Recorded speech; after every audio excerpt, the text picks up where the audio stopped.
waxaan maanta ka warrami doonaa haddii alla yidhaahdo bage ama safxa ama qayb ka mid ah taariikhda muslimiinta bejajka uguba madow marka taariikhda muslimka oo dhan laga warramo bejajka ugu adag ee runtii qof muslimi inuu ka warramo ay dhibayso bage ka midaan ka warrami doonaa bejka warka aan ka sheegayo maaha litasliya iyo inaan ku madadaalano dad muslimiin oo la laayay ama la baabi'iyey ama magaalooyin muslimiin oo la dumiyey taariikhdood laakiin danta aan ka leenay waxa weeyaan lilcibra inaan isweydiinno maxaa halaagga intan leeg keenay maxaa dhibta intan leeg muslimiinta ku sababay waayo fi taariikhi alislaam waa markii koowaad ee caasimaddii muslimiinta ee khilaafa alislaamiya ka talinaysay min mashriqi ilaa maqribi ay hoos imanaysay waa markii koowaad ee taariikhda la qabsado waxaynu geli doonnaa markaa daris sheegistiisu ay naxdin badantay ka warrankiisuna uu adag yahay laakiin aan isku dayayo bal inaan soo guud maro intii aan guud mari karo waxaynu joognay dowladdii tataarka oo uu qabsaday ninuu awoowiyey jinkis khan oo inankiisii ugu yaraa uu dhalay ee tuuli oo la yidhaahdo manko khan waxaynu soo sheegnay dowladdaa uu qabsaday ninka la yidhaahdo manko khan oo nin hooyadii masiixiya ay tahay saddex nin oo ay walaalayiin inuu kaalmaystay oo mid uu caasimaddoodii ku reebay karakrum ama qaraqrum lo odhan jiray midna uu eeshiyada fog u dhiibtay siiba jina iyo wixii ka agdhodhow iyo kuuriya qabilay nin la yidhaahdo walaalkiisii ugu yaraana waxaa loo xil saaray oo nin dagaalyahana ahaa caasimadda muslimiinta ama dowladdii dunida ugu xoogga badnayd ama ugu weyneyd ee waagaa jirtay siduu dhulka u dhigi lahaa ninkaasi waxaa la yidhaahdaa luqada af ingiriisiga halaagu ayay ku sheegaan taarikhyahanada muslimiintuna hoolaako bay qoraan halaagu ama hoolaako kaa tidhaahdaba waa saddexda nin ee walaalaha ninkii ugu yaraa waa nin runtii ka telinayay markaa dowla alkhawaarzimiya dhulkii ay ka telin jirtay siiba bershiya ama dhulkii iiraan la yidhaahdo iyo waxa ku ag wareegsan weliba xaaskiisuna waa amiirad ama khaatuun waataynu nidhi khaankana raggaa la yidhaha khaatuunkana dumarkaa la yidhaha waa amiirad tagas khaatuun la yidhaahdo oo iyana masiixiyada markaa boqorku hooyadiiba masiixiyada ninka kanna xaaskiisa ayaa masiixiya waxaad dareemaysaa markaa masiixiyadda inay xoog badan ku yeelatay dowladdii tataarka iyo dhankeeda ninka kani siduu khilaafada islaamiga u dumiyo isagoo ah nin qalbi adag oo aan naxariis aqoon haddana wuxuu ahaa nin deggan oo tallaabadiisa aada uga fiirsada oo wuxuu u baahnaayoo dhan isku dayay inuu muddo sameeyo weeraruna aan iska qaadin laakiin tijaabiyey inuu tamhiid hordhac tiro badan le u arrintaa u sameeyo hordhacaasi wuxuu ku qaatay muddo 5 sannadood uu ka shaqaynayay 649 ayaa la soo diray ilaa 654 hijiriyada 5 sannadood wuxuu waday diyaar garow isagoo bershiya jooga oo ciraaq aanay waxba u jirin ayuu haddana diyaar garow waday waxay dhahdaan nimanka taariikhda qora diyaar garow buu sameeyay 4 meelood ku saabsan kow wuxuu diyaar garow ka sameeyay bay dhaahdeen infrastructure-ka ama albinya taxtiya oo ah logistics-ka waxaana yidhaahdaan sidii uu u heli lahaa ciidamada shidaalka wixii uu u baahan yahay oo dhan waddadii ay u soo mari lahaayeen dabeetana wuxuu sameeyey waddooyin isku xidha min ciraaq ilaa jine waddooyin waaweyn oo isku xidha ayuu samaystay waddooyinkaasi uu samaystay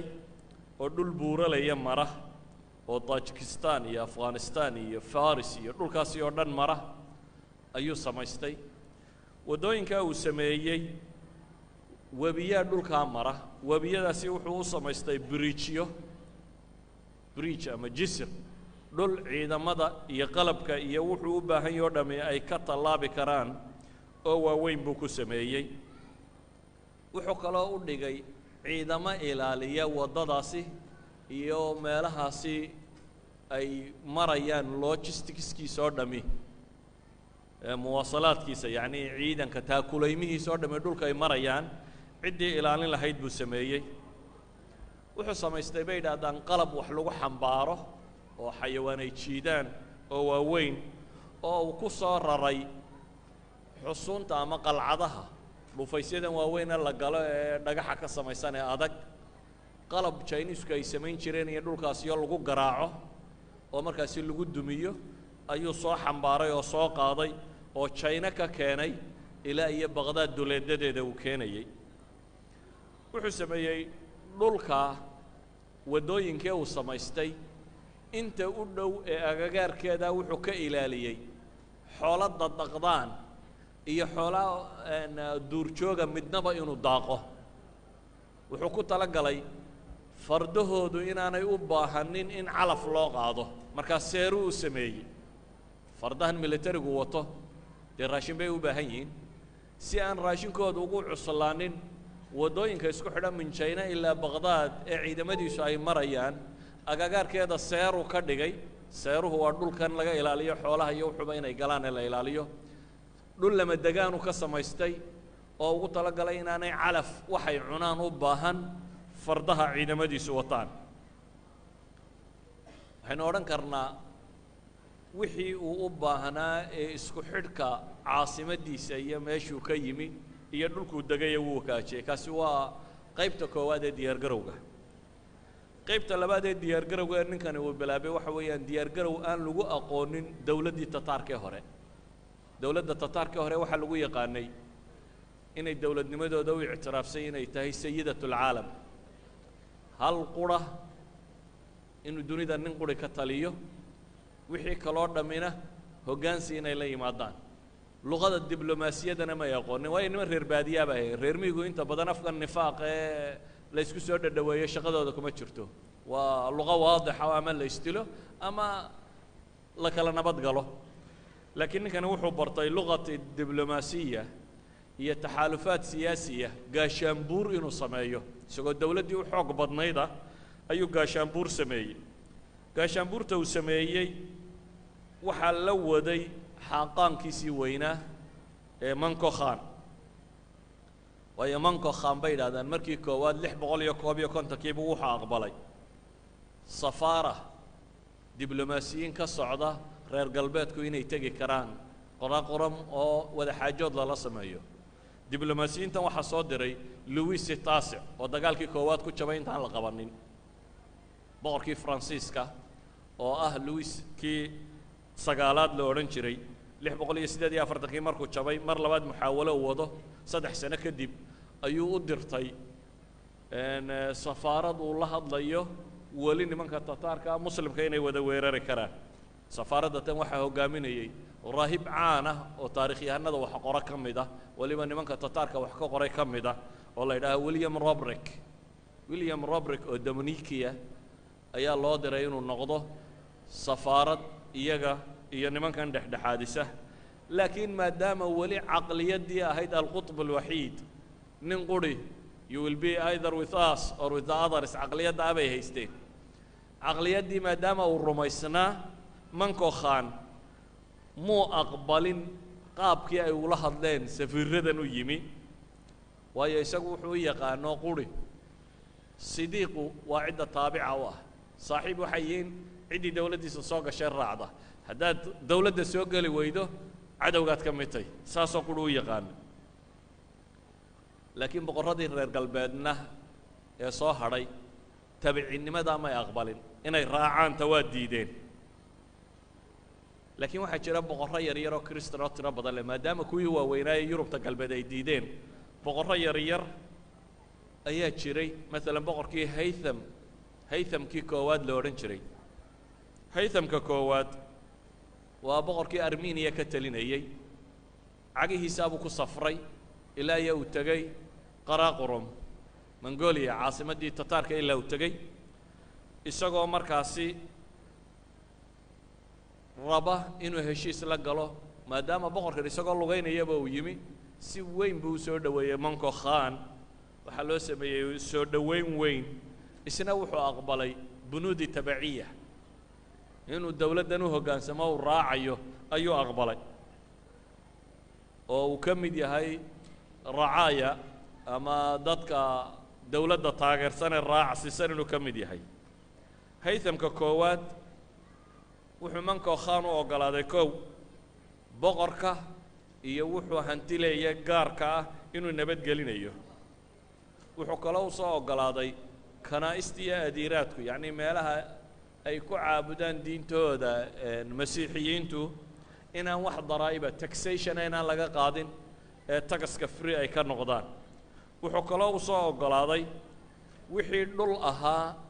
ama magaalooyin ahaa ay ka qaadeen salaajiqadu waa muslimiintii turkiga ahayd ay isdili jireen wixii dhul ay ka qabsadeenna in loo celiyo oo iyaga dib loogu soo wado waxa qudhee buu u oggolaadee boosina waxa weeyaan la taliyaashaydana ka mid baad noqonaysaa buu leeyahy arrimaha gobollada markaan wax rabo inaan ka qabto dadka aan kala tashan doonana ka mid baa tahay buu yidhi fii shu'uni garbi aasiya fii muqaabili maada intaa marka loo oggolaaday maxaa isagana laga rabaa waxaa laga rabaa armeniyiintu in badan bay muslimiinta isdilayeen khibrad fiican bay u leeyihiin dhulka kan deegaankan muslimka dhaqamadooda waxaan oo dhan inay ka bixiyaan sida duwalkan waaweyn maraykanku markuu duulayay ingiriisku aan naf badan lahayn buu hoosta ku watay si laakiin khibrad buu leeyahay caalamulislaami waa expert buu ku yahay khibraadkiisa looga faa'iidaysto waxa uu sameeyey dhulkiisa ciidamadiisu inay free u noqdaan baab almucaamalaat dowladda tataarka iyo masiixiyiinta dhex maraya inuu oggolaado ay soo socdaan intaa kadib waxaa bilaabmay masiixiyiintii shaam deganaa iyo meelahaana inuu ninkani wada hadal la sameeyo oo la soo dhoweyn karo armeniya inay la taxalufto tataarku xoog weyn may ahayn laakiin waa caamil nafsi ah gaashaanbuur maraykanku markuu duulayo 3 dowladood oo yaryar buu ka haystaa baahi uma qabo militarily laakiin waxay ka mid tahay bihaylihi wa hayliyaamihi inaad dunidoo dhan baa ku soo weerartay marka lagu yidhaahdo hal dowlad baa ku weerartay macno kale fog bay samaynaysaa idan xilf iyo gaashaanbuur buu bilaabay inuu sameeyo maxaa ka mid ah dowladda armeniya ciidamadeeda meelo yaroo khatar ah oo ku tala galay inaan isaga dad badani kaga dhimanna waa lagu buuxinayaa askar inuu keeno wuxuu bilaabay markaasi boqorro yaryaroo tiro badan oo muslimiin inay dowladda weyn iyana inay xidhiidh la wada sameeyaan ilaa cabsaa soo korodhay oo iyana la yidhaahdo waa dowlad sidiiqa ama xilfi wadaag ama xilfi istaraatiiji aan wada leenahay waxba ku kordhin maayo imise dowladooda yaryar baa maraykanka la leh xilfi istaraatiiji iyo xilfi kada waxba kuma kordhinayaan laakiin waa nooc min atabiciya inay aqbalaan diblomaasiyaddaasaa bilaabantay qoladaa yarna masaakiintaana fakhaamatu ra'iiskiisaasi inuu qaato iyo boqor hebel manko khan wuxuu kaloo bilaabay masiixiyiintii caalamulislaami ku dhex noolaa inuu xidhiidh la samayn karo ilaa xad uu xidhiidh la sameeyey bay taarikhyahanadu yidhaahdaan makika batriiqii la odhan jiray oo baqdaad kristanka jooga batriiqay lahaayeen makika baa la odhan jiray makika wuxuu ku xidhmay oo uu xidhiidh la sameeyey baa la yidhahaa boqortooyadii manko khan uu waday manko khan uu sii ballaadhiyey georgiya boqortooyadeeda iyana xidhiidh buu la sameeyey waxaa sii ballaadhay xidhiidhkaasi dabeetana waxaa bilaabmayba kuwa yaryaroo muslimiin oo aad u tiro badani inay usoo kala dheereeyaan ilaa xadaynu odhan karno waxay gaadhay halkuu ilaahay qur-aanka ku lahaa fatara aladiina fii quluubihim marad yusaaricuuna fiihim yaquuluuna nakhsha an tusiibana daa'ira facasa allahu an yaأtiya biاlfatxi aw amri min cindi fayusbixuu calaa maa asaruu fii anfusihim naadimiin ilaahay wuxuu yidhi kuwa qalbiga ka buka waxaad arkaysaa iyagoo u kala dheeraynaya gaalada iyo la xidhiidhkooda oo leh mushkilad ummadda qabsan lahayd baanu ku badbaadinaynaa iyagoo ku shaqeynaya laakiin dantu ay tahay qulubtooda marad uu ku jiraa bay ugu kala cararayaan waxaa bilaabmay boqorro yararoo badan oo muslimiin inay ku xidhmaan dowladdii mongolianska maxaa ka mid ah badrudiin lu'lu waa boqorkii muusul meesha la yidhahdo ciraaq ka tirsan ninkii ka talinayay hoolaaku u tegey xidhiidh buu la sameeyey waxaa ka mid ah oo iyana yimi salaajiqada ama atraagta dadkii ahaa laba boqor oo isdilayay baa jiray mid waliba wuxuu is yidhi ka kale yuu kaa badinine dowladda weyn adigu xilfi wadaag la samee dabeetana labadiiba mid isagu waxaabuu ka qayb galay oo kiitaa markii la caleema saarayay dhowrkii kuna tegey buu ku jiray kii kalena waa ka daba tegey labaduba xidhiidh bay la sameeyeen midi waa ruknadiin waa qalaj arsanaan araabic dowla salaajiqadii arsalaan araabic waktigii dowladdii uu ka talin jiray weeyaan waa ruknadiin ninkii la baxay ka kalena kakaws ayaa la yidhaahdaa cizudiin bay ula baxay cizudiin kakaws baa la yidhaahaa labadaa boqor ee salaajiqadayhina iyana way tageen xilfi wadaag bay la soo sameeyeen labada nin waxay ka taliyaan markaa waqooyiga ciraaq iyo turkiga intaas bay ka taliyaan iyana xilfi wadaag bay la soo sameeyeen arrintu intaasoo qura kuma sinna dowladda weyn waa laga wada cabsanayaa annaasir yuusuf waa suuriya xalab iyo dimashq boqorkii ka talinayay isna xagga dambe uu ka soo wareegay dowladdii manko khan ee tataarka ayuu isna xilfi wadaag la soo yeeshay bale si uu ugu caddeeyo inuu mar kasta uu heegan yahay oo arrimaha kan aqbalayo inankiisii la yidhaahdo alcasiiz ciidan baaba la soo siiyo ciidamadu wato hoolaako hurin ka mida la yidhi hoggaami waa boqor muslima inankii ayaa wuxuu hoggaaminayaa ciidamada hoolaako hurin ka mida ayaa la yidhi hoggaami waxaa kaloo yimi suuriya xums alashraf ilayubi oo isna xumus jooga si uu dowladda tan xilfi wadaag ula samaysto nimankan meesha maraya aan tirinaya dambe waxay ku abtirsadaan salaaxaddiin ilayubi waa dhashii ama kuwa awowyada u ahaa salaaxaddiin ilayubi weeyaan qolada tan tataarka xaggiisa u soo cararaysa waxaa ka mid a dadka xilfi wadaagga waaweyn la samaynayey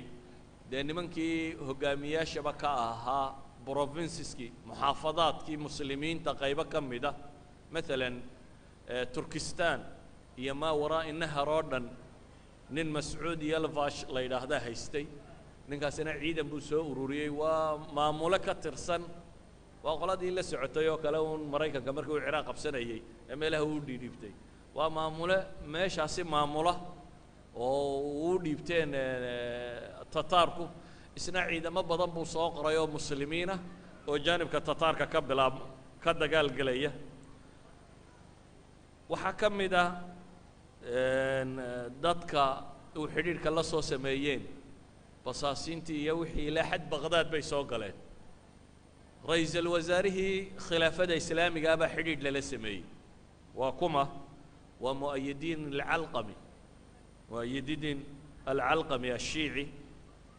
waa meelaha bay yidhaahdaan boqorka kan meesha qabsaday siyaasad darradiisa uu gafka weyn kaga dhacay 42kiiba wuxuu saaray madaxnimo ra-iisul wasaarihiisii hore markuu dhintay ra-iisul wasaare shiiciyuu qaatay oo weliba mutatarrif ah ayuu qaatay bay yidhaahdaan ninka kani oo shiiciga ah isla sanadka baqdaad la qabsan doono sanadkii ka horreeyey waa sanadkii ay dhacday fitnadii baan rajaynayaa baqdaad ka dhacday ee shiicada iyo muslimku islaynayeen dowla alcabaasiya sideedaba iyo calawiyiintuna col bay ahaayeen oo intaasoo thawro oo calawiyiina bay 500 sannadood ay xukumayeen ay laayeen saa daraaddeed sidoodaba iskumay fiicnayn iyagoo isku qabiil oo isku jiliba oo cali ibn abi aalib iyo cabbaas ay ku kala abtirsanayaan reer binu cabdilmuطalib wuxuuba isku yihiin haddana dowlad ahaan iskumay fiicnayn markaa shiicadu aad bay uga cabanaysay dowladdan cabbaasiyiinta si kastaba ha noqotee ra-iisul wasaarihiina wuxuu xidhiidh hoose la yeeshay hoolaako intaa waxaa sii raaca oo hoolaako waxaa la weydiinayaa inuu fudaydiyo ciidanka tataarku siday u soo geli doonaan meesha waxaana loo ballan qaaday boqorka marka la rido majliska ka talin doono guddiga loo dhiibi doono baqdaad ee ka talin doonta in madax looga dhigayo adigu booskaagaba waayi maysid baa la yidhi majlis alxukm majlis la yidhahday tataarku samaynayeen markii baqdaad ay rideen dabeetana majliskaasa adiga madax lagaaga dhigayaabaa ballankaasaa la siiyey khulaasadu waxa weeyaan ciidamadii tataarku intaanay dagaalka bilaabin waxay sameeyeen xilfi wadaag tiro badan oo ay ka soo samaysteen xukaamtii muslimiinta iyo kuwii kiristankaba ee agagaarka joogay oo markaasi akraad u badnaa iyo shiico dawla alcabaasiya markii khawaarzimiyiinta la liqayay dee umay gargaarin bal ee tataarkay taagtaageeraysa iyaga marka la liqayo waa aljazaa'u min jinsi alcamal de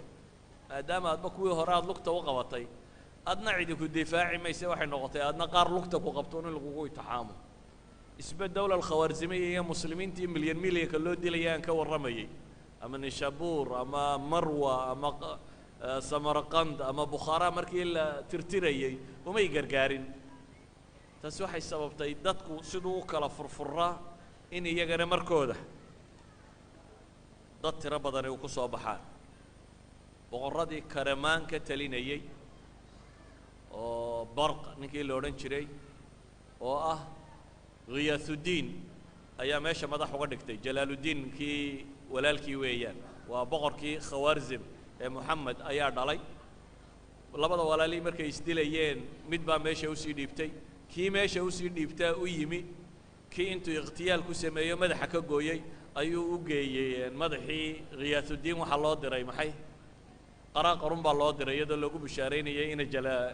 inan kale oo uu boqorkii khawaarzim uu dhalay inuu ka soo takhallusay isna meeshaa la yidhaah hayso way soo socotay qutbaddiin mid la yidhaahdo meesha joogay iyo nin kale ku loolamayo abibakar lo odhan jiray labadooduba ciidamo iyana usoo direen holaako ay leeyihiin waa kula xilfi wadaagta ay ku biirayaan marka aan soo duuduubo qodobka koowaad waxa weeyaan waddadii wuu hagaajistay iyo askartiisi iyo ciidamadu meeshay mari lahaayeen qodobka labaadna waxa weeyaan gaashaanbuur ballaadhan bay samaysteen si khilaafa alcabaasiya loogu duulo qodobka saddexaad waxay bilaabeen xarbi dacaayiya dunida waxaa la ysku haystaa dagaalka dacaayaddu dadka ciidamada wuu niyad jabiyaa dadka wuu dhibaa maraykanku dunida wuxuu u sheegay cirka waxaa ugu maqanaya sida xabadda liina dhulka taalla inay arkayaan hadda dad waaweyn ay daydayayaanna weli way arki la'yihin laakiin waxaa laynaga dhaadhiciyay teknolojiyadu xadkay gaadhay midhliina haddii dhulka waxay yidhaahdaan garankaad xidhantahay haddii sida kale loo rogo wuu akhriyi karaan waxa meesha kaga qoran waa dacaayaadku markaa dadka way jebiyaan sidoo kale tataarku waxay faafsadeen dacaayo aada u cajiibah dacaayadaasi caamadii iyo dadka qalbiyadooda way gelgeshay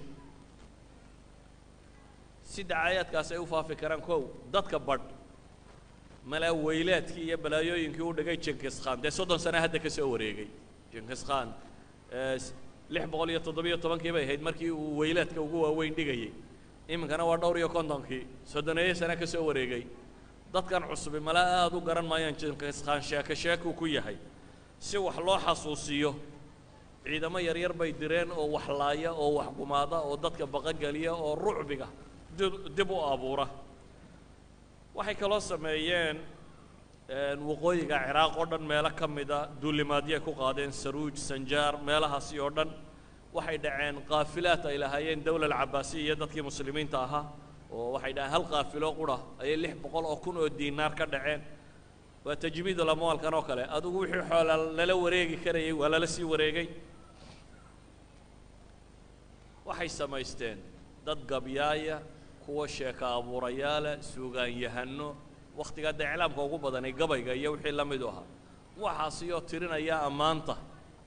nimankan tataarka iyo weeraryahanimadooda dacaayaadka la faafin jiray maalan kutubu taariikh ay qorto waxaa ka mid ah tataarka warkooda lama helo qofna warkiisa ma waayaan yani waa CIA bay leeyihiin iyo FBI khatara oo adigu meeshaad istaagtaba way kaa war hayaan laakiin iyaga akhbaartooda lama gaadhi karo dacaayaadka la faafin jiray waxaa ka mid ah tataarku hadday magaalo soo galaan wuxuun bay galaan iyadoo aan laba ogeyn sida ay waxooda u sirayn karaan tataarka dacaayadka la faafinaya waxaa ka mid ah dumarkoodu sida ragga u dagaalamaan nin iyo naagkii ku hela waa isku mid askarta waa kaa takhallusaysaa dacaayadka la faafiyey waxaa ka mid ah tataarku wax nooloo ay helaan way cunaan hilibka wax ka xaaraansanay ma jiraan xataa dadkay cunaan baa la yidhi caalamulislaami oo dhammi waa kurbanaya nimanaan waxbaba reebayn wuxuu arkaba qof liqaya ee noolo ah waa khatar waa wax laga biqi karo waxaa la gaadhsiiyey inay yidhaahdaan tataarku maadaama wax kasta cunaya ninka tataarka ahi saadba uma baahna wuu iska soconayaa bahal iyo dad wuxuu helaba maadaama uu cunayo ma qaataan saadka baa la yidhi iyagu waa nimankaasi socda dacaayaddu waxay gaadhay xad oo aad u bajiyaan dadka waraaquu qorayey waraaqahay u qorayeen boqorrada way gilgishay maalan bal hal warqadaydiin akhriyo oo ka timi boqortooyadii tataarka iyo hoolaakiya kooxdii oo ku socota boqor yaro ka mida boqorradii muslimiinta ah wuxuu leeyahay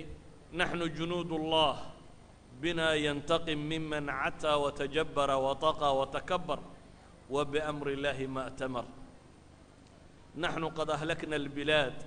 وأبدنا العباد وقتلنا النساء والأولاد فيا أيها الباقون أنتم بمن مضى لاحقون يا أيها الغافلون أنتم إليهم تساقون مقصدنا الانتقام وملكنا لا يرام ونزيلنا لا يضام وعدلنا في ملكنا قد اشتهر ومن سيوفنا أين المفر دمرنا البلاد وأيتمنا الأولاد وأهلكنا العباد وأذقناهم العذاب وجعلنا عظيمهم صغيرا وأميرهم أصيرا تحسبون أنكم منا ناجون أو متخلصون وعن قليل تعلمون على ما تقدمون وقد أعذر من أنذر أوراق صغري سجعي عربادة وقت قاس سعودي أيان من أدبيها لنا وقرين وحلي أنه أسكرتي إلهي بانوني wixii kibre ee qooqa ee isweyneeya ee ilaahay amarkiisa qaadan waaya ayaa annaga ilaahay nagu cidhib gooyaa buu ku leeyahay askar ilaahay baanu noo wixii noocaasa waa gumaadnaa annagu buu leeyahay dhulka waanu halaagnay oo addoomihii waa tirtirnay oo dumar iyo carruurtiiba waa laynay war hoy kuwa hadhayow kuwii dhintaa ka daba tegaysaan war kuwiinan warmoogga ahi xaggaasaa laydiin sii wadaa dantayadu waa argoosi boqortooyadeedu waa mid aan la soo celin cadaaladdeedu waa mid faaftay seefahayaga xaggee laga geli dhulka waa tirtirnay carruurta waa agoomaynay addoommaha waa halaagnay cadaabka dadka waa dhadhansiinay kuwooda waaweyn yar yar baanu ka dhignay boqorradoodana maxaabiis baanu ka dhignaa ma waxaa u malaynaysaan inaad naga baxsan doontaan goor dhow ayay idin garan doontaan waxaa aad la kulmi doontaan war ninkuu digay kuma dilin buu ugu gebagabeeyey waa waraaqdu u diray boqorradii muslimiinta ayaa meelaha waraaqda loo dirayaa qaabkaasay u qoran tahay dee boqorraa walba iska baqayay oo gaashaanbuur dhima isugu tagtay oo waraaqaha loo diray ay kuwan yihiin waxay keentay in aada loo kurbado markaynu saddexdaa qaybood ka nimaadno ee ah taakulayntiisi iyo zaadkiisii siduu u dhowrtay iyo waddooyinka u samaystay xilfi wadaag siduu u samaystay iyo gaashaanbuurta uu dhistay iyo iclaamka iyo hanjabaadda uu samaystay qaybta afraad waxa weeyaan militarily siduu u diyaar garoobay militarily diyaar garowgiisa laba dhan buu ka sameeyey dhan waxa weeyaan ciidanka muslimiinta in la daciifiyo dhanna waa ciidankiisa weerarka galaya siduu u xoojiyey ciidanka muslimiinta taarikhyahanadu waxay sheegayaan ninkii ra-iisul wasaaraha ka ahaa meesha ee mu'ayiduddiin alcalqami wuxuu heshiis kula galay hoolaako inuu boqorkan muslimka oo aynu nidhi waa nin siyaasadda haafilka ah waa innagii soo sheegnay sidiisa kale oo iska wadaad miskiin ah oo caqiidadiisu suubantay sida la sheegay laakiin war badan nin og maaha marka baabkan la eego kaas miskiinka oo aad arkayso dee siyaasaddiisu halkay joogto waaxid shiici aan la madbaaba ahayn inuu kalsoonidii waddanka o dhan siiyey ayuu wuxuu ku qanciyey wakhtiga khatarta lagu jiraa waxa lagu qanciyay ninkan odayga ah ee madaxda ah ciidamada miisaaniyadooda in la dhimo oo ciidamadan tirada badan leh kharash badan baynu u hayaanay in la yareeyo oo tasalluxan tirada badan leh inaynu iska dayno iyo hubkan iyo waxaanaynu samaysanayno oo dhan inaynu iska dayno waxaynu u baahanay buu leeyahay wax soo saarkeenu si uu u bato ciidamada badh inaynu qaybta beeraha iyo sinaacada iyo wax soo saarkan kale ee waddanka inaynu ciidamada badh u wareejinno isla markaa dunidu ay u aragto inaynu nahay dad nabadgelyo oo aan dagaalo iyo rabshad iyagu doonaynin si ay u muuqato waxay yidhahdaan boqorkii fikraddaa wuu la dhacayba in ciidamadan la yareeyo awowgii markuu meesha joogay 100,000 oo askari buu haystay oo tababaran kanina bay yidhaahdeen ciidamadii wuxuu isku soo ururiyey 10,000 90,000 baa la sii daayay weliba waxay leeyihiin 10,000 waxay noqdeen ciidan iska daciifa oo hubkoodu gaboobay oo faqri uu ku dhacay oo qaarkood meelaha ay ka dadka wax ka weydiistaan yacni askari moralku ka dhinto xataa wuxuu cuni lahaa aan saani u haysanin ibnu kathiir markuu masalada tan ka warramayo wuxuu leeyahay eedoo dhan waxaa iska leh ra-iisul wasaarihii waddanka laakiin doctor raghib asarjani isagoo tacliiqinayo wuxuu leeyahay ibnu kathiir lama qabe waddanka ninka u madaxda kan haba fikradda ha qaba buu yidhi laakiin kan laga dhaadhiciyey isba ma dhaamin buu leeyahy ee ummadda mas-uulka ka ahaa ee fikradda tan qaatay ma ahayn buu leeyahy fikrad saxa iyada oo ciidankii muslimiinta ee khilaafadu uu sidaa u eg yahay ciidankii tataarkuna uu xilfi wadaaggaa tirada badan la soo samaystay ayaa haddana khilaaf alcabaasiya waa qalbi alcaalam alislaami waa dowlad 500 sannadood soo jirtay waa dowlad dunidu ay ku xisaabtamto waa magaalada dunida ugu dad badan leh 3 milyan oo qof baa baqdaad degan waa magaalada dunida ugu cilmi badan leh ugu maktabada badan leh ugu aqoon-yahan badan ugu farsamo yaqaan badan ugu technology sarraysa mahma au sidaa yeelay haddana ma aha meel lagu dhiiran karo waana qalbi alcaalam alislaami idan ku xisaabtan militariyo aad u tiro badan bay leedahay sida awgeed ayuu wuxuu dalbaday hoolaakoo ciidamadiisan beershiya degan oo quri inaanay dagaalka gelin ee in la siiyo taakulayn wax allaaliya wuxuu u baahan yahay waxaa amar la soo siiyey kow ciidamadii beershiya iyo adarabijaan iyo intaasi isagu degan yahay joogay oo dhan inay qiyaadatu hoolaako galaan oo dagaalka xaggaa ka galaan waxaa kaloo la faray bato ibnu jaajo ninkii aynu lahayn ee wawowga u ahaa jinkis khan oo dowlad gaara iyagu samaystay alqabiila dahabiya golden hord meel qabiiladii la baxday waa foolgaha webigan volga la yidhahda iyo agaarkeeda ayay dowlad nowcun maa dowladda weyn hoos timaada laakiin xukunkeeda idaarigii uu mustaqil yahay ayuu bato xukuma bato baa waxaa la yidhi ciidan waa inaad adna dirtaa oo meeshaasi geysa bato wuxuu soo diray isagana ciidan 3 inan oo walaalkii dhalay ay hogaaminayaan oo tiro badan ayuu yidhi idinkuna dagaalka ka qayb gala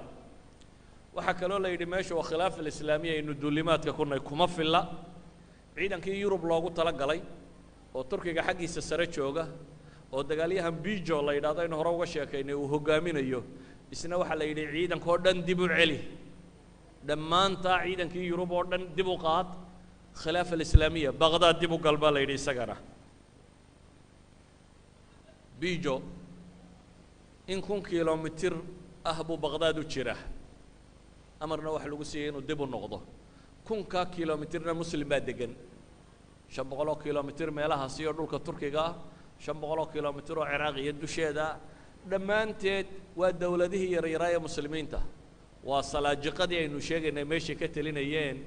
shaamiyiintu qaybtay ka telinayeen ee ayuubiyiinta ahaa muusa 5 aynu lahayn badrudiin baa haystay dhammaanteed waa duwal yaryar oo islaamiya laakiin waxaa la faray intaasoo dhan inuu ka tallaabo oo uu tago meesha la yidhaahdo baqdaad inuu ka dagaal galo waxaa kaloo ciidan laga soo ururiyey boqorkii armeniya hetham isna wuxuu keenay ciidan ka socda waddankiisii boqortooyadii yarayd ee Georgia Kuruj iyana xilf wadaagga la gashay iyana horin kale ay soo dirto ciidana oo dagaalka ka qayb gasha maadaama meesha ay khilaafadii to ay khatar tahay dawladdii weynayd ee China ka talinaysay dib baa loogu noqday waxa la yidhi ciidan si gaar ah u tababaran baa loo baahan yahay kun nin oo gantaalada dabka sida tuuri yaqaana baaladan wax lagu gubo oo China ah ayaa iyana China laga soo diray oo iyana qalacaadka nimanka dabka xagga sare kaga guba ah ayaa China laga soo diray intaasoo ciidana ayaa la isugu keenay dabeetana saddex qaadadii macruufka ahayd ayaa la yidhi baa hogaaminaysaan dhammaantiin waxaa hoos tagaysaan baa la yidhi Holako saddex nin oo qaadadii macruufka ahana wuu wataa waa Holako oo ciidanka qayb wata katabqa waa oo nin ka mid ah ciidamadii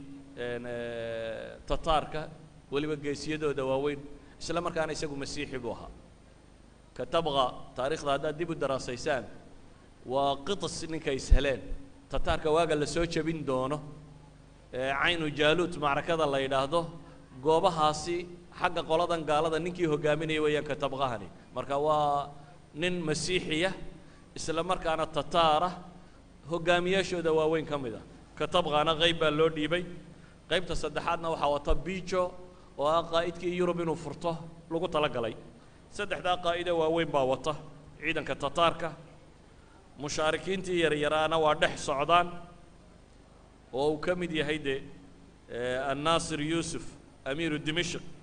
isagu inankiisii alcaziiz iyo ciidan watuu soo diray oo meesha ka qayb galay boqorkii muusal badrudiin lu'lu firqa koox iyana taageerto oo militariya buu soo diray maxaa la yidhaahdaa karmaankii joogay qutbudiin waxoogaa kooxuu soo diray inankii uu dhalay sacad ibnu abibakar oo isna meesha joogay waa nin ka mida karmaan kuwii isku hayay boqorrada yaraa isna ciidan buu soo diray طوائف يريرو مسلمين iyo كريستيان iyo ciidamo yaryaro kale oo tiro badanina meeshay marayaan waxa soo ciidana la isugu keenay muslimiintii tirada badnayd ee Turkmenistan iyo dhulka deganeedna ciidamada leeyahay marka meesha tan caalamka oo dhan baa maraya askar muslimiina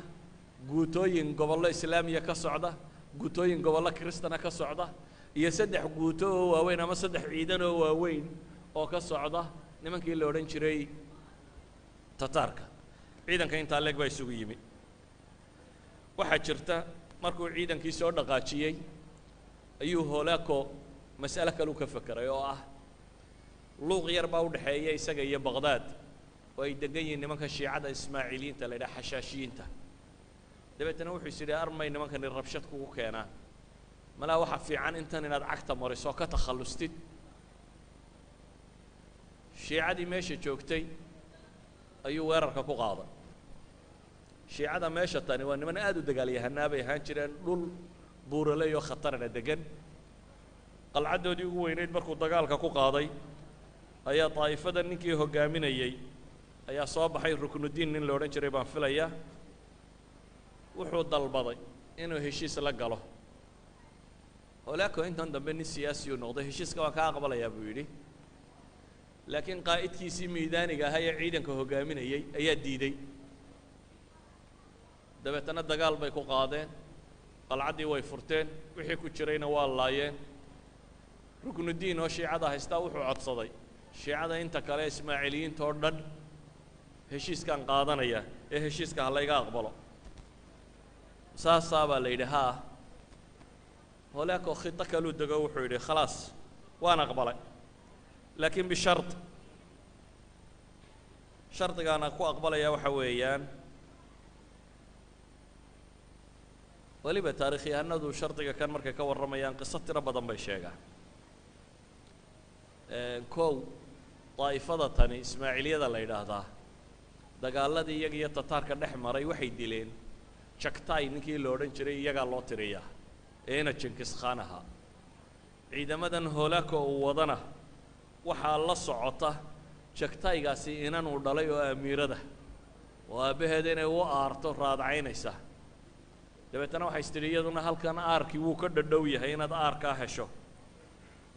ruknuddiin waxaa la yidhi waxaanu kuu diraynaa qaraaqorom boqorka heshiiska la soo gal qaraaqorom baa loo diray manko khaan markuu yimi manko khaan wuu xanaaqay la kulmi maayo buu yidhi hoolaakana wuxuu ku yidhi fardaha tataarka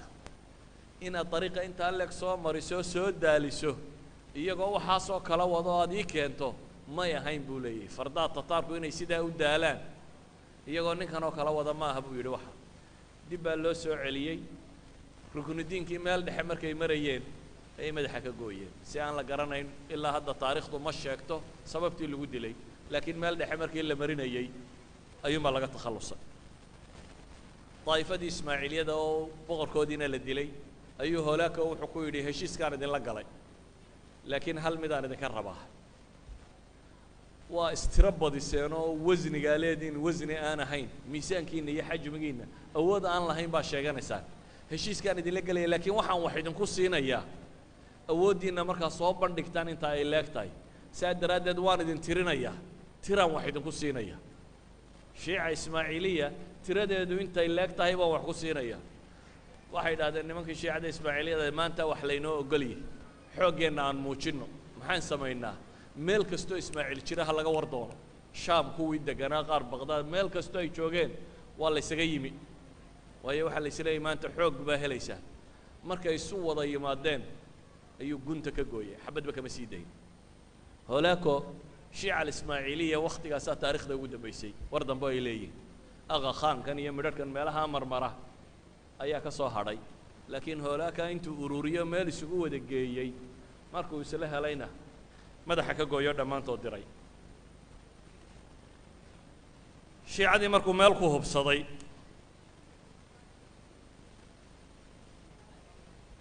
oo waxay yidhahdaan madaxdoodii qaar ka mid ah ama raggoodii waaweynaa inantii jagtay uu dhalay salqaan baa la odhan jiray salqaan khatuun ayuu u dhiibo u qaar yidhi kuwaana aabbaha u lah dabeetana iyana aabbaheed bay koo xullaysay 655 ayaa shiica alismaaciiliya la baabi'iyey waxaa bilaabmay dagaalkii baqdaad markuu intana ka takhallusay hadda wuxuu joogaa baqdaad siduu shaqo uga qaban lahaa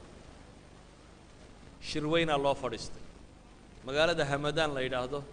ee faris bershiya ku taalla ayaa shirka lagu qabtay 450 kilomitir ayay baqdaad u jirtaa shirkaa waxaa lagu go'aamiyey kow ciidanka in 3 qaybood laga dhigo qayb uu hoggaamiyo hoolaako qalbiga ciidankana uu noqdo imdaadaadna la siiyo siiba imdaadaadkii ama taakulayntii ka timi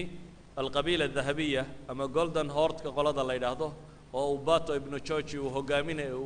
oo gobolku xukumayaya wixii taakulayna ka timina adigu kaxaysaa la yidhi weliba ay kula socdaan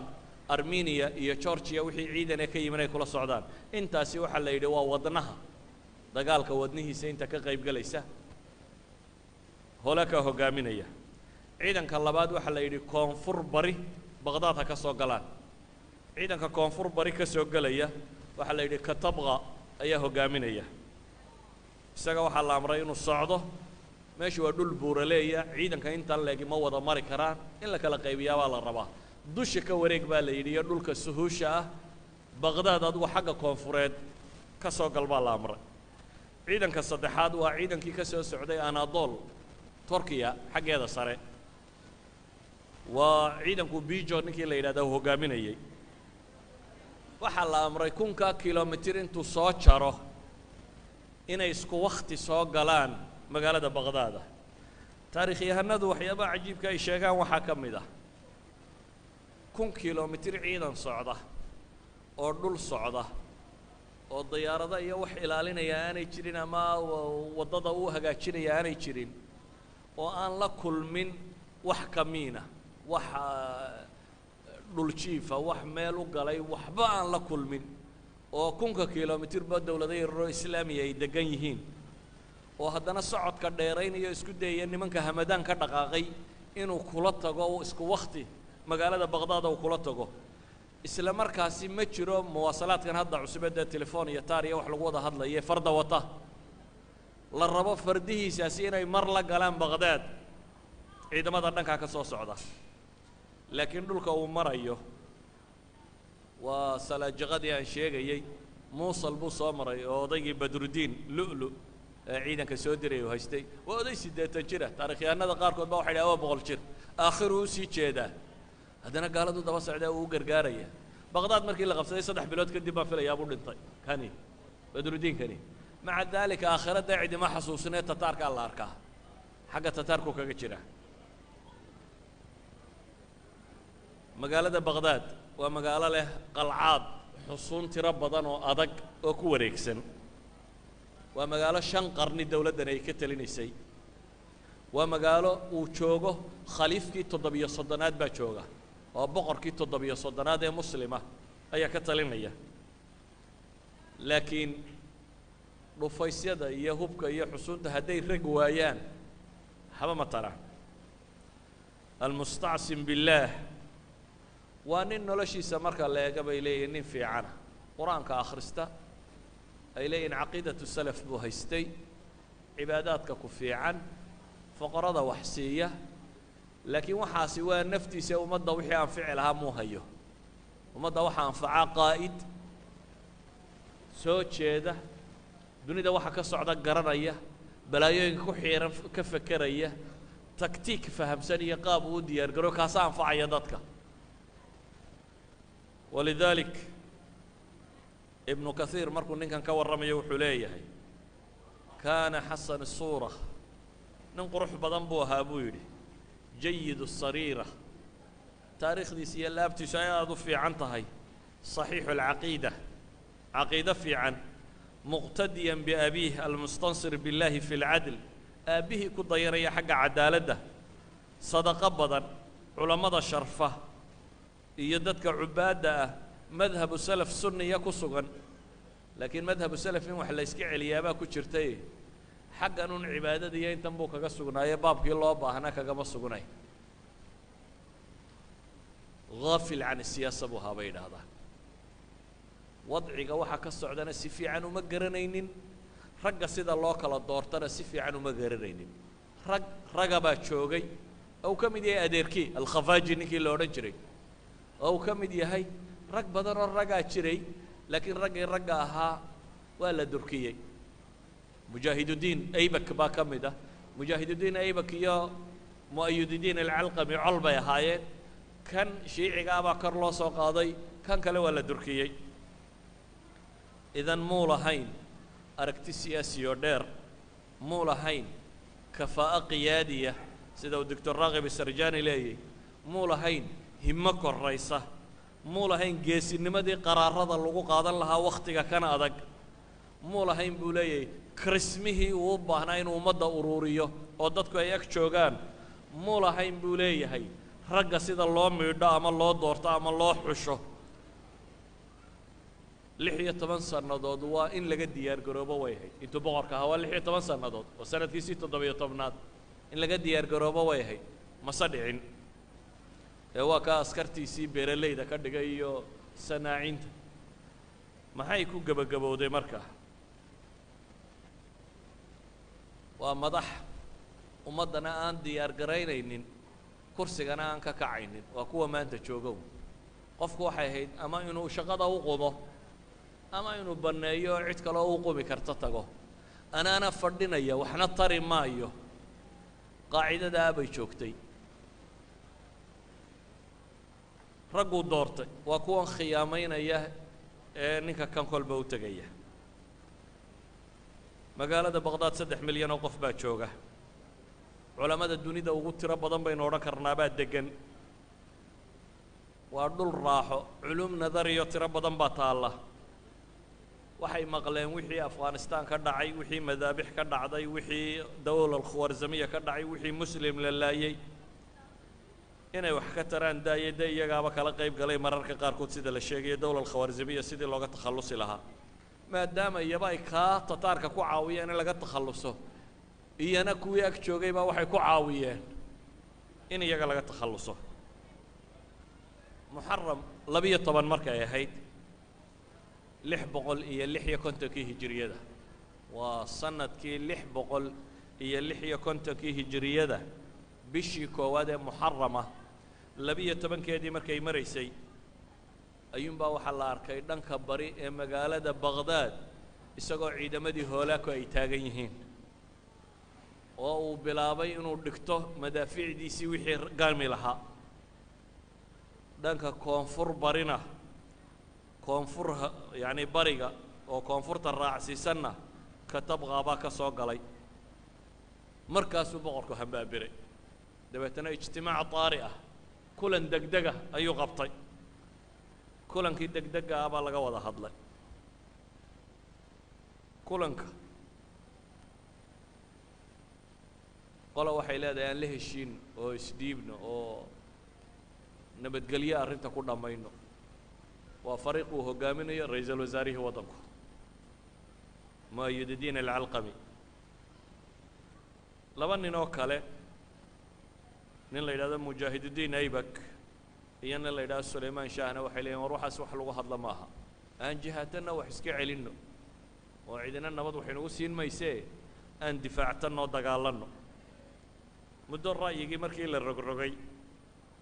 boqorku maadaama nin iska niyad fiican ahaa kuwan jihaadka sheegay buu iska raacay wuxuu yidhi waa ayaan wax iska celinno dabeetana Mujaahidiin Aybak iyo ninkii la socday Sulaymaan Shaah baa la yidhi ciidan diyaariya nimankii markay ciidankii diyaar garoobeen oo xaggan xusuunta ay ka samaysan tahay iyo qoladan in laga hortago loo diyaar garoobayo ayaaba war yimi la leeyay alambaar baa la maraya ciidankii Yurub ka soo galay isna halka maraya meeshan ambaar imka la yiraahdo Ciraaq ayuu maraya waa meel aad u dhow aan waxba u jirin waana dhul bannaan oo dabeetana waxa la yidhi xogaagii ciidankee la ururiyay war bal qolada waajaha Mujaahidiin uu soo baxay isagoo ciidankiisii wata wuxuu ka hortagay Bijo iyo ciidamadii dhankan Yurub ka soo galay ee 1000 kiiloomitir soo socday ayuu ka hortagay laakiin nasiib darro trainingku hadaanu fiicnayn oo si fiican taktiigi military waa laga tira badiyay waa uu tallaabay webigii bay yana ka soo tallaabeen meel dhoobo oo mustanqacaat oo biyo fadhiisin oo xagga shisha looga maray sidii wax jabay baa la isaga dhigay ciidankiisii wuu soo eriyay oo kooxdii bay ka daba yimaadeen injineero ciidanka la socday Bijo wato ayuu diray xagga dambe ka wareegeen biyo xidheennadii ku xidhnaa meesha waa la faruuray oo biyii waa la soo daayay si waddankan oo dhan dhooba ay uga dhigaan jusuurtii meelihii laga tallaabayayna waa la jabiyey markii ciidankii maxaa la yidhaahdaa taakulayntii oo dhan laga jaray xagga dambe webigii la faruuray ayuu ciidamadiisii ku soo jeestay dhoobo iyo meel aan farasba ordin la limanayo ayay joogaan gamtaa loo joogsaday Mujaahidiin Aybak iyo in yaroo la socotay mooyaane ciidankana waa laga takhallusay dib ay u soo noqdeen iyagoo firdhaday Baghdad soo galeen iyadoo waxoogaagii ciidankee la ururiyeyna Bijo uu badda ku cabay ka soo takhallusay waa ciidan goobta lagu dagaalamayo dhulkiisii ay tahay oo haddana looga aqoon bato lagu khiyaameeyey waa dhulkiisii waa Ciraaq gudaheeda lagu dagaalamaya laakiin waa looga taktiiki badiyey dabeetana iyagii baa meeshii ku jabay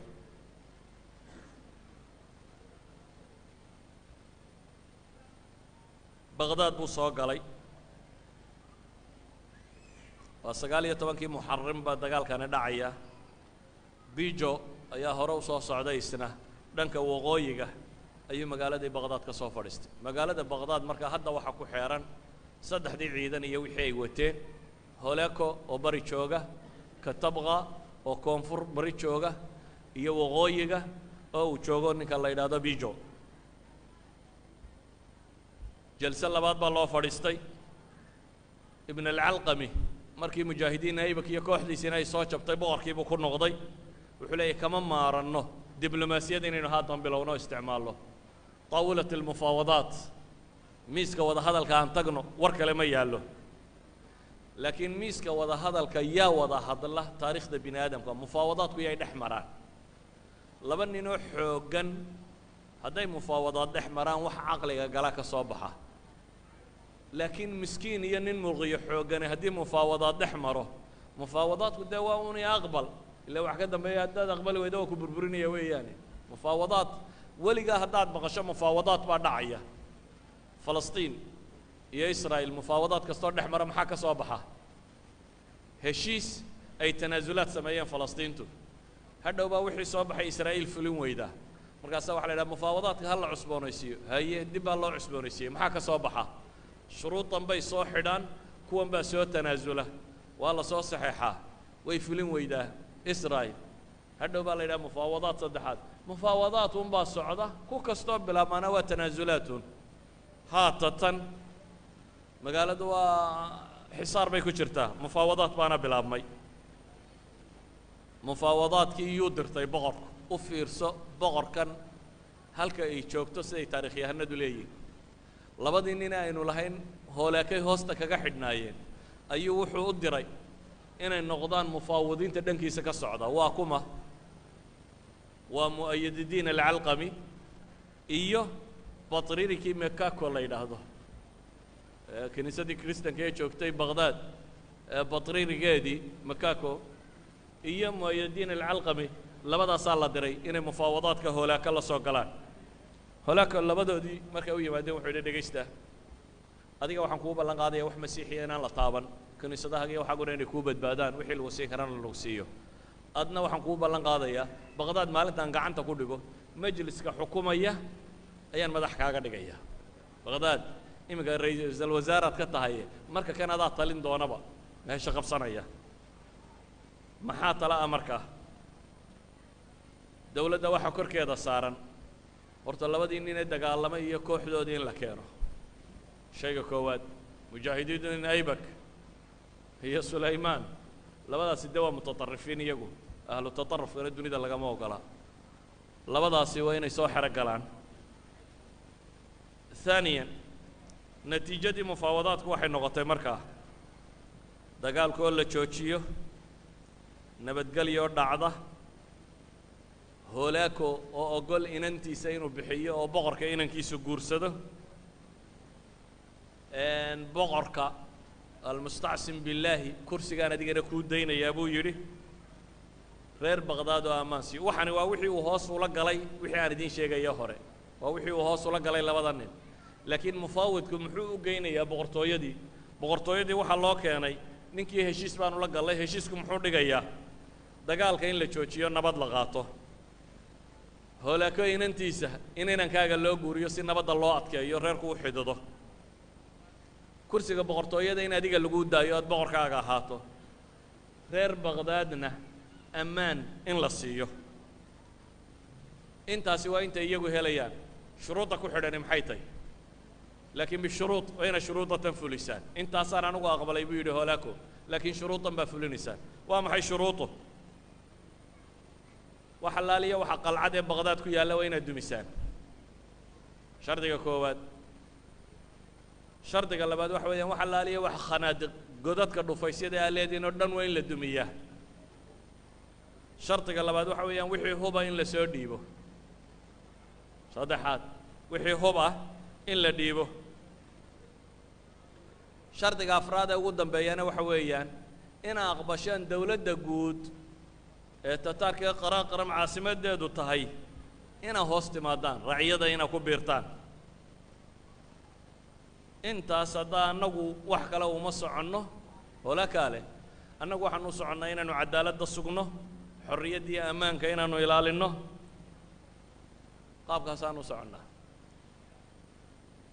taariikhdu waxaad mooddaa un beyj horoo jiray in dib loo qoro maaha taarikhda bini aadamku waxa taarikhdan bini aadamku in aadamun weeyaan waxaan dunida jooga waa aadam iyo intuu dhalay god aan hore loogu soo jabini ma jiro ilaa iyo maanta godadka jooga haddaad taariikhda dib u akhrido waxaan tan u akhrinayaaba ma aha inaan idin raaxeeyo oo muslim baaba ayaa idinka raaxeeyo laakiin waa inaan idin tusiyo taariikhdu beyjaj la rogo inteeda badan inay tahy ciraaq soo maydan maqlaynin waxaa lagu qaaday hubka in laga mamnuuco hubkeeda inay gubto united nationka in loo soo diro waxa hubleeda inay gubto cunaqabatayn lagu sameeyo in kan lagu sameeyo muqaabilu dalik waa maxay nabadgelyaa laydin siinaya kadibna in xilfi wadaag uu maraykan soo samaysto dabeetana biduuni qaanuun in lagu qabsado kullu dalik taariikhda bini aadamku baqdaad suquudkeedii shalay ahaa iyo kii dhowr boqoloo sannadood 800 sano ku dhow ama 900 sano ka hor dhacay waa isku weji eegyiin 800 sannadood beejku dib unbuu isu soo rogay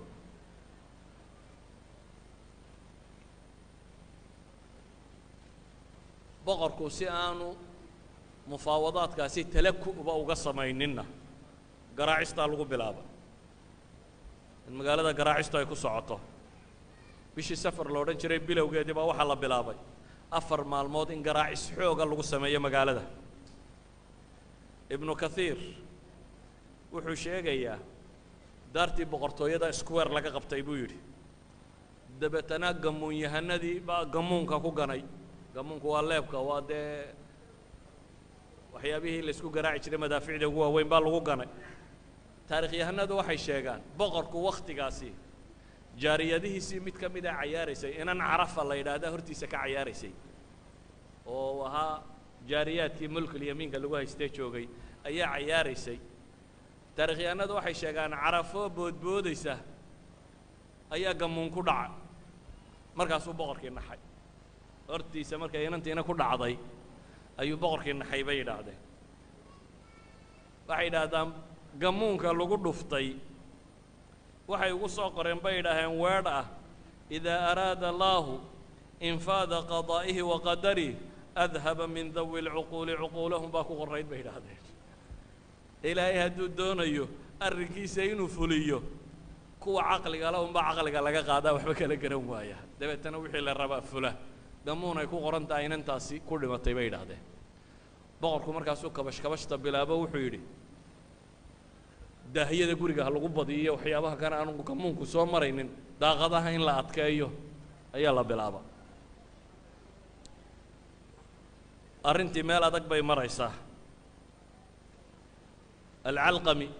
mu'ayadiin alcalqami wuxuu yidhi mufaawadaadka aan ku noqdo mar labaad ma bilaabaa boqorku wuxuu yidhi haya adigu tag mufaawadaadka adigu iga aqbal wuxuu yimi holaako mar kale mufaawadaad baan rabnaa inaan kula galno masaas ahaa wuxuu yidhi keligaa kuma qaabili karo ee waxaan rabaa markaynu wada hadlayno inaad wadato magaalada culammadeedii rijaalul acmaalkeedii dadkeedii wajahadee la yaqaanay magaalada dadkii caqliga u ahaa waa inay kula socdaan haddaad doonayso inaan heshiis kula galo weliba boqorku waa inuu ku jiraa wuu soo noqday wuxuu yidhi ninkii holaako wuxuu aqbalay inaynu wada hadal samayno laakiin waxaa laygu xidhay inaynu xaashiyadeenna o dhan intaynu kaxaysanno inaynu u tagno waa yahay baa la yidhi waxaa la soo kaxeeyey 700 oo ka mid ah magaalada baqdaad dadkii magaca iyo maamuuska ku lahaaya ee culamo leh ee tujaar leh ee waxgarad leh 700 oo nin oo ka mid ah waxaa la soo kaxeeyey qoyskii boqortooyada 17 ka mid ah dabeetana wuxuu yidhi holaako markii wixiiba soo baxeen waan idin kala dambaysiinaya kow boqorka iyo 17ka qoyskiisa ahi ama 17 idinka mida iyo boqorkoo quri ha yimaadaan inta kale xagga dambe ha ku sugto waa yahay baa la yidhi boqorkii iyo 17 baa u tegey 7 boqole kale wuxuu yidhi horta iyaga madaxa ka jara 7 boqol ee kale madaxa laga jaray boqorka waxba looma sheegin ciidankii raggii uu halkan kaga yimi iyaga wuxuu yidhi iga qariya 17kii u yimina wuxuu yidhi khaliifada boqorka waxaa laga rabaa inaad hadda amar bixiso ah reer baqdaad inay hub ka dhigaan boqorku haatan war uma yaallo waa inuu amarka bixiyaa un ka labaad wuxuu yidhi boqorkana ha la xidho boqorkiina waa la xidhxidha maxaa loo xidhxidhanayaa adigu waa inaad sheegtaa baa la yidhi qasnadihii dawladda iyo meelihii waxyaaleen oo dhan si loo heli karo boqorkoo meesha taagan ayuu yidhi labadiisa inan soo qabto horta 3 inana uu dhalay axmed abulcabaas iyo cabdiraxmaan abulfadal ayuu yidhi ku hor gowraca isagoo taagan boqorkoo meesha taagan ayaa labadiisii wiila waaweynaa lagu hor gowracay kii saddexaad wiil saddexaad oo dhalo mubaarak abulmunaaqib la odhan jiray isaga wuxuu yidhi xidhxidha maxbuus ka dhiga saddexda hablood ay boqorka walaalayiinna ku dara buu yidhi halkaa markay joogto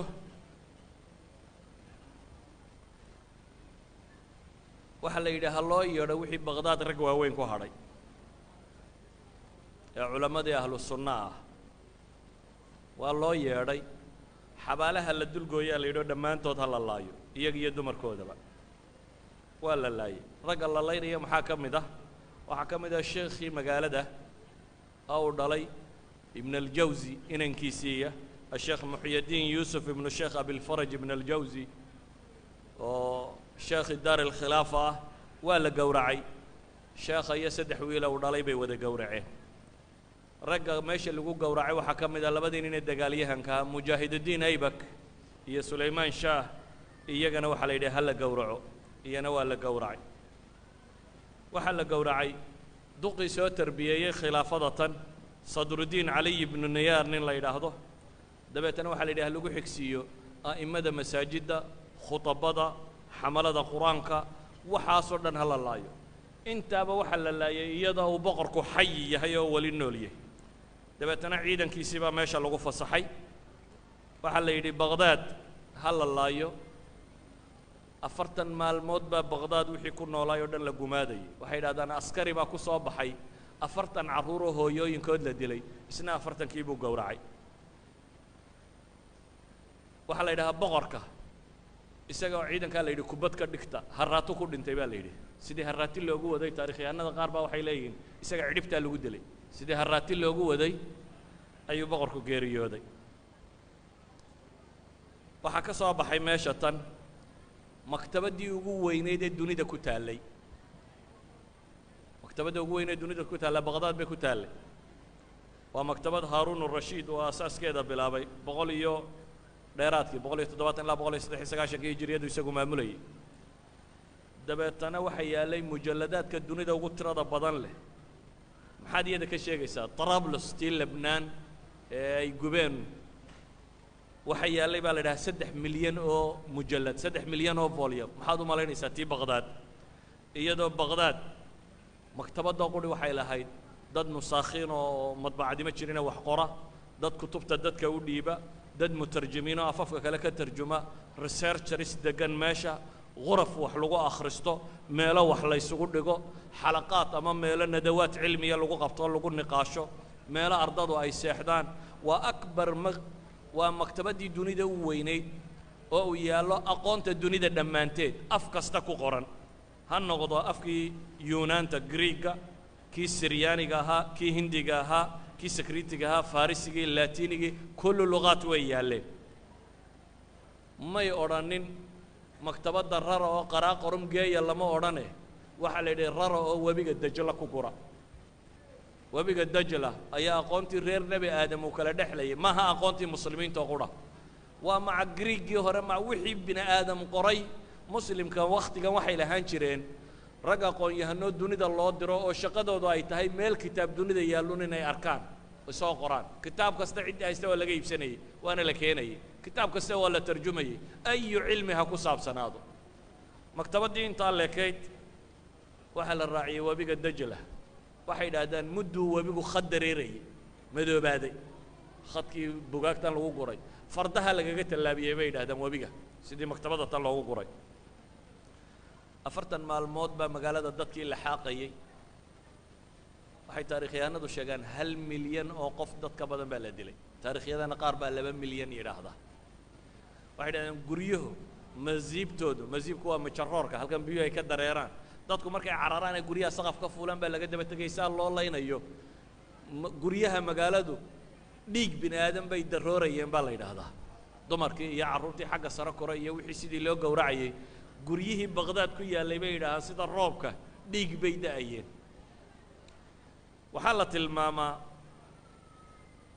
markii uu baqay xanuunna dilaaceen 40 maalmood kadib 40 maalmood wuxuu amray wax dhaqaaqa inaan la sii daynin aduu magaalo 3 milyan oo qof degantay oo intaasoo kunoo ciidan soo galeen oo qaradkuna yahay wax nool inaan lagaga tegin qiyaasun waxa ka soo baxaya oo maalin iyo 2 iyo 3 aan inay 40 cashaa 40 markii lagu waday ayuu ciidamadiisii wuxuu uga baqay xanuunadu inay laayaan markaasuu yidhi ka soo baxa ibnu kathiir wuxuu leeyahay dadkii taacuniya balaaya ka dilaacay waman najaa min aطacni lam yanju min aطaacun buu leeyahay ciddii birta ka nabad gashay daacuunkii baanay ka nabadgelin buu leeyahy baqdaad intii hadhayna kaloora laayay daacuun baa laayay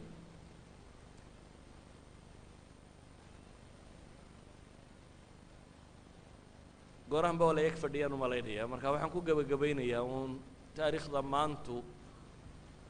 waxaan joogaa weji ah baqdaad oo dunida taariikhdeedii ka baxday waxay cilmi lahayd waxay culamo lahayd waxay dad lahayd waxay boqortooyo lahayd dhammaanteed la laayay xoogna aan lagu diline talaxumo muslim ku dhimatay muslim isqaybqaybiyey oo iyagu col ah heshiisna iyo xilfi wadaag la gelaya cidda kale midba uu ka kale kula duulayo taariikhda dhaxalkeedu waa kaa wakhti kastoo ay saasi dhacdana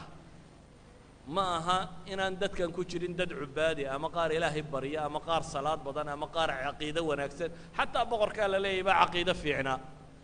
laakiin caqiido fiicni quri waxba ma tarayso haddaanay ummaddu wixii la faray aanay samaynin dhammaanteed haddaanay diyaargarowgii la faray aanay samaynin ummad kasta oo muslima oo iyadu isku jeesata oo istunta waxaa abaalmarkeedu yahay caasimadaheeda in gaala ka taliso waana inta maanta dunida ka taagan والله أعلم بالله التوفيق